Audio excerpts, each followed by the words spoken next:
All right, live from the PGA Show floor here in Orlando, Florida. It's Alex with the Course of Life podcast. We have a big guest here, a very big guest, former world number one, two-time major champion, LPGA Tour veteran, and yes, she has a little bit of a responsibility coming up later this year in Spain that we're going to get to. It's Stacy Lewis joining us. Stacy, how are you? I'm doing great. Thank you for having me. It's great to have you here. Yeah. You've already made it through the logistical chaos of the PGA Show, so you got here. Is this old hat for you? Have you been to a lot of PGA shows? Are you fairly new to this? I wouldn't say a lot. It's been a few years. I'd say I try to get in and out as quick as possible when I do come. So, but it's really cool to see everybody in the industry get together, come check out all the new gadgets that are out there and, get in and out as quick as possible. It's neat. Yes, I do. I've got the 48-hour plan. So Yes. I got in last night. It's going to be wall to wall today and tomorrow. I'm out Thursday night. So I'm on the 24-hour plan. There you go. Beat me to it. Love it. So let's talk about, your team, everything you're with, your equipment, KPMG, Mizuno, Team Mizuno for a long time. Right. You have a really cool relationship with them. Just tell me about Mizuno as a brand and what keeps you coming back to them and playing their clubs. Yeah, so actually back with them starting last year. I took a couple of year hiatus. Reunion, but which it happens, right, with all companies, I think, across there. But yeah, I'm so excited to be back. Picked up Mizuno's when I was in college and I got to hit everything. And that was the clubs that I picked out and just been a tremendous supporter of mine. I mean, I love the clubs. I love the feel. I love the sound. So definitely visiting them here today. And, got lots of people support me these days, and KPMG is one of the big ones. And it's just really cool to have that many people on board and cheering for you and want you to do well. It's the best. She's collared up, in case you can't tell. She's got the partners. They're almost all covered up. I love it. Like I mentioned off the top, a two-time major champion. One question people always love to ask in the world of golf, because when they see golfers get that second major championship to really validate, the first one. What was the difference for you in overcoming that hurdle? The first one in 2011, the second in 2013. Was it a different vibe for you winning each of those majors, or did it come with experience? Yeah, first one was a first win. So yeah, I mean, that one was, I wouldn't say unexpected, but it was. I mean, I was going up against Yanni Singh, who was number one in the world, winning everything. And so, I mean, that one was unexpected. And then it's, how do you follow that up? And then started playing some really good golf, kind of started in 2012. 12 to 14. And so you throw British Open in there in 2013, stopped MB's streak of trying to win all the majors in a year. That was quite a streak. So that was pretty cool to do it, and to do it at the old course, at the home of golf. I don't know how you top it. No, I mean, the old course, that's one of the ones, Yes. I always say, oh man, couple majors, that's one of the ones I pick. Open old course for sure. Yes, Stacy for sure. Lewis joining us here at the PGA Show. So let's get to now here in 2023. Season just getting going now for the LPGA Tour. What's the state of your game and how are things feeling with you now? I need to play a little bit better. Yeah. I'd say last year is probably one of the more frustrating years that I've had. Just golf swing hasn't felt right. So took a little bit of time off, but not a lot, because I don't know, as golfers, you can't stop thinking about it. You're always just laying in bed thinking about what you can do better. Should I try this with my golf swing? Should I hands higher, hands lower, whatever it is. So I'm just trying to get the golf swing a little bit better. And, but life has changed a lot. I mean, I'm getting older. I can't go beat balls the way I used to. So just trying to find a little bit different way to do it. How good can I get my short game and still compete with these girls at Bauman? I was going to ask, but I think you just answered the question. Maybe one part of your game you think you need to put that extra work in to maybe get yourself over the hump in 2023, maybe get another win? Well, I think my iron play has to get better. But like I said, I think my goal for the next however long I end up playing is how good can I get my short game? Because I mean, I'm not going to hit it as far as Nelly Korda.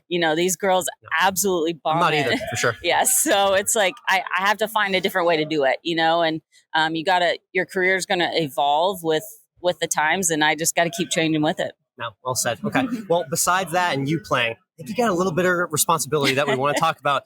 The Solheim Cup. Yes. Congrats. It's the Thank championship you. year. We're here. I know this is probably going to start to get a little frenetic as the months go on for you. But what's the early vibe and the thoughts? Have you gotten out to Spain, or what do you know about the course and the venue and everything? Yeah, so I went in August. We just full site visit. I mean, spent 3 days there checking everything out, played the golf course twice. But yeah, we've been busy already since probably last summer, really. We started rocking and rolling on a lot of things, and it was cool. January was kind of hit my 1 year from when I found out that I was going to be captain. And it was like, oh gosh, it's Solheim Cup year now. You've been talking about it for so long, and now it's really coming. So it's been awesome so far. The golf course is south of Spain, which anyone wants to go. It's not a horrible place. I haven't done the Europe trip yet. South of Spain. Oh, it's beautiful. It is literally beautiful.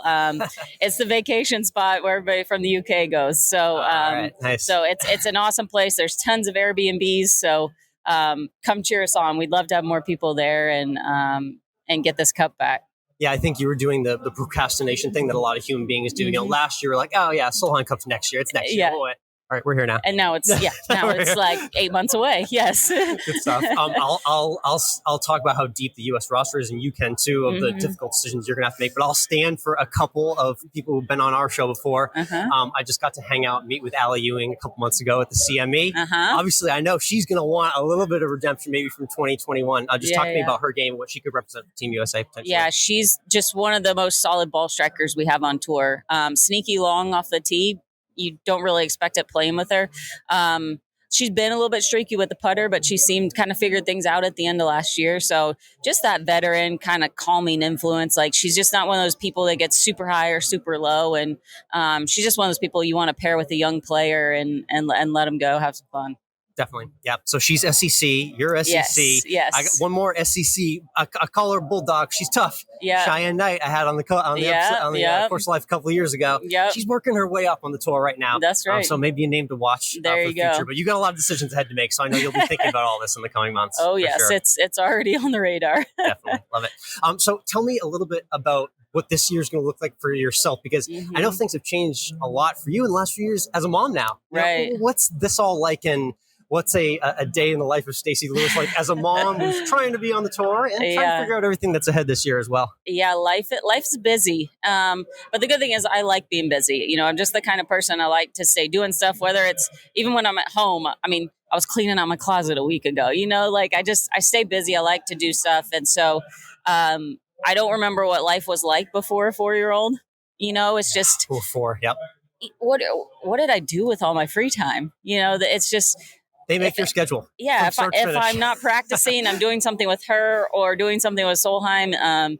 There's not, you know, don't ask me the question of what TV shows I'm binge watching because I don't have time for it, you know, or I fall asleep to it at night and I couldn't tell you what happened. So life is just different, you know. I mean, I don't do the same things I used to do, but that's okay. Yeah, I have a buddy of mine who's got a 4 and a 2-year-old right now, and every once in a while he'll just call me and just say, "Hey, what's going on like in the news of the world?" No idea. I am just enshrouded in parenthood right now, so just give me the update. Exactly. I'm sure you're getting a little bit of that. Yes.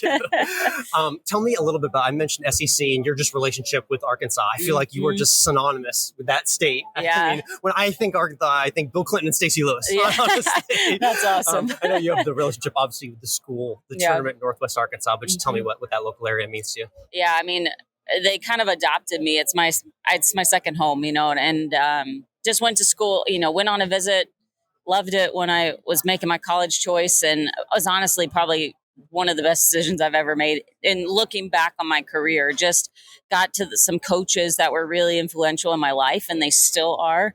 And just feel like I got lucky on that side, because then it became, you know, kind of the stepping stone to what I've done after that. But yeah, I mean, everywhere I go, I mean, you'll see somebody that has an Arkansas hat on or an Arkansas shirt. I mean, I've been call the Hogs. Is that what it is? They're call the Hogs on you. Yeah, I mean, I've been all over the world. I've been in Australia, and people have come out in Arkansas shirts, and so I've never seen the reach with a state, a university like that, because there's no other professional sports team. So everybody is about the University of Arkansas. So it's a really cool relationship and something I really cherish. That's what I learned when I moved to Austin with UT. It's just like, wow, when you're in a college sports town and there aren't pro sports, you realize that the city and the vibe revolves around everything revolves around it. Yes. Very cool. Yeah, and Stacy Lewis joining us, 2023 Solheim Cup Captain here, Course Life live at the PGA Show. Speaking of Mizuno, just let's give everyone a quick what's in the bag for 2023. Are there any changes or anything new to your clubs, or what does everything look like for you in this season? Well, I'm still tweaking, so I can't give you the answers yet. Okay. You know, we're new driver head, working on trying some different shafts and irons and wedges. So honestly, I don't know what's going to be in the bag yet. I've got a few more weeks to figure that out. All right, well, stay tuned. We got stay tuned on that. And curious, I love asking this question. Any notable random thing in your golf bag that you like a notable accessory or coin marker or something superstitious that you just love breaking out on the course?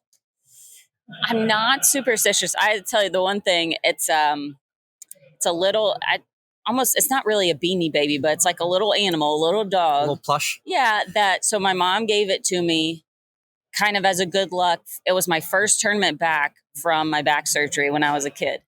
And it was just like a local tournament. It wasn't anything big, but she gave it to me as a good luck. And so this little dog has been in my golf bag ever since. I don't know if he's a good luck charm, but it's just kind of a reminder for me. Is he named at all? Does he have a name? No, he doesn't have a name. It's just more of a reminder. Yeah, a reminder of what I went through, and kind of when you need that reminder of you're lucky to be playing golf right now, and you need to not take yourself so seriously sometimes. That's a nice thing to maybe see in the more intense moments when you're out there. Yeah, when you go in there for a tee and you see the little guy, it's kind of like, okay, there's puppies in the world. Things are okay. Things could be worse, right? Things could be worse. I love it. Cool. So we both have a lot of Texan in us. Houston city, it's going to be hosting the Chevron, which I think we're going to be at in a few months. So hopefully see you there.